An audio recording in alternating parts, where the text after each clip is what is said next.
Hey everyone, welcome back to Watch and Carry. So I'm at the point in the 2X installation where I'm actually inserting the harness back into the battery case and about halfway through the video.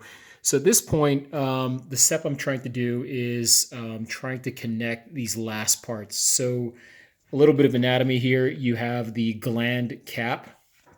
You have this, thing with fingers here in gray, which is called the strain, I think, or strain harness. And then you have the gland screw that mates with the gland cap.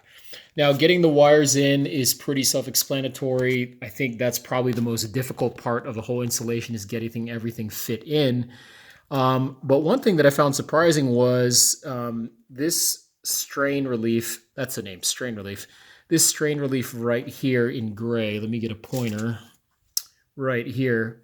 Doesn't really have any threading on it like this. So I thought to connect this to here, I would just have to push this all the way through this silver cap until this strain relief was covered and then start screwing once I met the screw of the gland.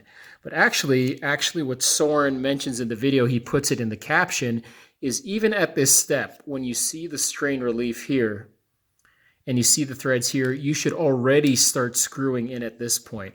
To me, that's a little bit odd because there's no threading that I can see here in the strain relief. So I'm like, how would threading this help bring this towards this? But it actually does. So let me show you what I mean. Grab my Leatherman here and we'll just start screwing this in.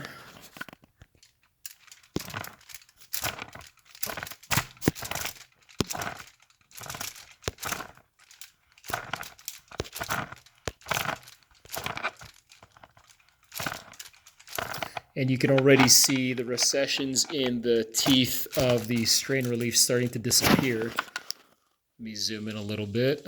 There we go.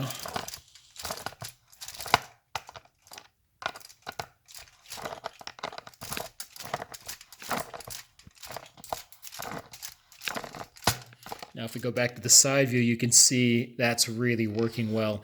And now the gland cap is meeting the gland screw itself. Before I get to pushing in the rest of this, when I unscrewed this originally way earlier in the video, I could tell that there was some residual sealant tape that came off. So I think it's a good idea to just grab some sealant tape. This is what you would usually use to wrap around the shower head the shower head threads before putting in a new shower head. So I just did one pass here of a brand new tape. And what that does is it prevents any moisture from getting inside there a little bit more. I mean, moisture can still get in through here, which we will actually fix later, but this is just an added protection as well. So let's screw in the rest of this here.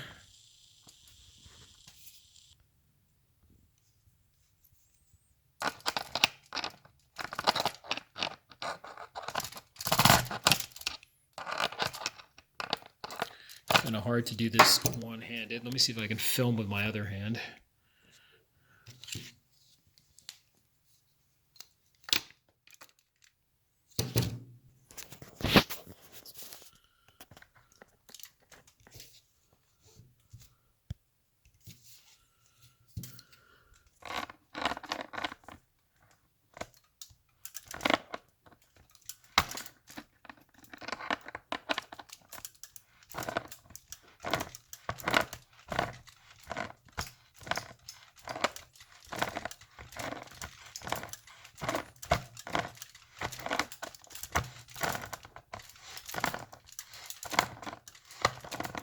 Okay, and I won't do the rest of this just to save on camera, but you get the idea. Now we can no longer see the strain relief, and this is screwing in pretty easily. Just make sure, again, to check that you're not cross-threading. All right, guys, see you on the next one.